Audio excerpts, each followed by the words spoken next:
অনেকের মুখেই শুনেছি নেল মেহেন্দি নাকি কালার আসে না। সম্পূর্ণ ভিডিওটা দেখলে আসল রহস্যটা তোমরাও বুঝতে পারবে, কোথায় ভুল হচ্ছে আর কোথায় ঠিক হচ্ছে।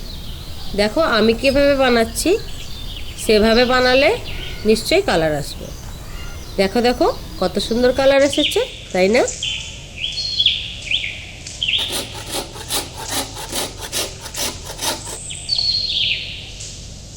প্রথমেই এরকম একটা বলে 100 গ্রাম চিনি, 200 গ্রাম চা পাতা, 10 পিস লবঙ্গ আর 2 ইঞ্চি দারুচিনিকে মিক্সচারে মিহি করে নিয়েছিলাম সেটি, 100 গ্রাম গুড় আর 3 প্যাকেট কফি পাউডার।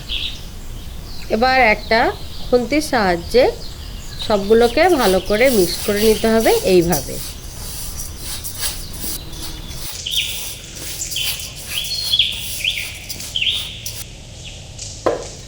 তো দেখো আমার ডেকচিটা হাল দেখে হয়তো তোমরা অনেকেই ভাববে যে এমন খারাপ ডেকচিতে মেহেন্দি বানাচ্ছে, কিন্তু এটা তো প্রায় দিন বানাতে হয়, তাই জন্য বানাতে বানাতে এরকমভাবে হাল হয়ে গেছে। তো তোমরাও চেষ্টা করবে এরকম একটা ডেকচি আলাদাভাবে রেখে দেবার, যাতে বারবার মেহেন্দি বানাতে হয়, যাতে বারবার জিনিসটাকে চেঞ্জ না করতে হয়।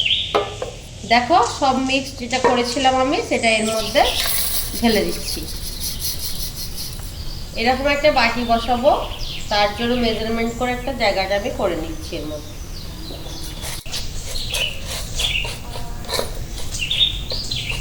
এবার একটু খুন্তির সাহায্যে সব জায়গাটা সমান সমান করে দিচ্ছি। এবার এটাকে গ্যাসের চুলায় নিয়ে যাচ্ছি।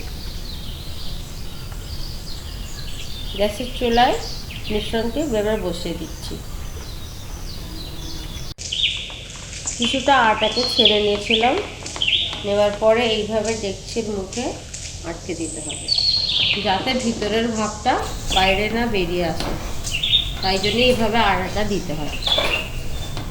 এইভাবে আটা ছানা দিলে ভিতরের যে বাষ্পটা বাইরে বেরিয়ে আসে না।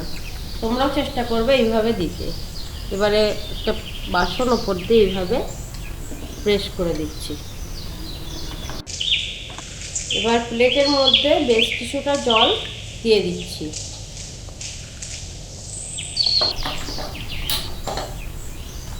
এবার গ্যাসের ফ্লেমটা মিডিয়াম টু লোতে রাখবো, পুরোপুরি আস্তে করবে না।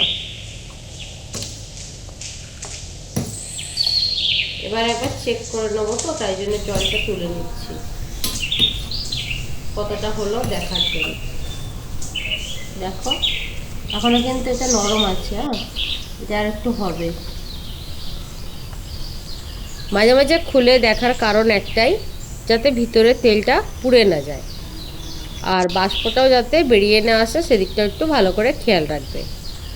অনেকের মুখে শুনেছি তেল নাকি বেশি বেরোয় না, তো কারণ একটাই, বাষ্পটা যদি বাইরে বেরোতে থাকে তাহলে তাদের তেল কোনোদিনই ভিতরে বেশি জমবে না আর ভিতরটা পুড়েও যাবে। আর সময়টা সবথেকে বড় ইম্পর্টেন্ট, বারবার দেখতে হয়। আর যদি 40 মিনিট পার হয়ে যায় তাহলে দেখবে ভিতরটা পুড়ে যায়। এবার আর্কের মধ্যে পরিমাণ মতো ময়দা দিয়ে ঠিক যেরকম কেকের ব্যাটার তোমরা ফাটো সেরকমই ফাটতে হবে, না পাতলা না ঘন।